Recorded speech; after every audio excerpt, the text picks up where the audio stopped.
2025ஆம் ஆண்டின் முதல் 7 மாதங்களில் 49 பேர் லஞ்சம் மற்றும் ஊழல் குற்றச்சாட்டுகள் அடிப்படையில் கைது செய்யப்பட்டிருக்கிறதா ஊழல் அல்லது லஞ்சம் தொடர்பான குற்றச்சாட்டுகளை விசாரிக்கிறதா ஆணையகம் தெரிவிச்சிருக்கு.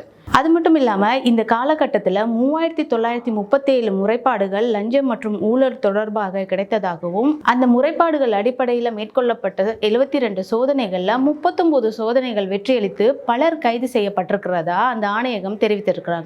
இவ்வாறு ஊழல் குற்றச்சாட்டுல கைது செய்யப்பட்டவர்கள்ல அதிகமானவங்க போலீஸ் அதிகாரிகள்னு அந்த ஆணையகம் தெரிவிச்சிருக்கிறாங்க.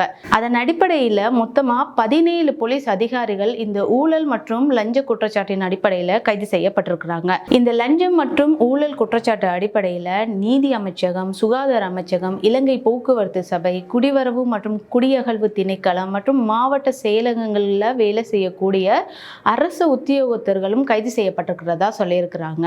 இப்படி கைது செய்யப்பட்டவர்கள் நீதிமன்றத்தில் முன்னிலைப்படுத்தப்பட்டு அவங்களுக்கு தண்டனை வாங்கி கொடுக்கப்பட்டிருக்கதாகவும் இந்த ஆணையகம் தெரிவிச்சிருக்கிறாங்க.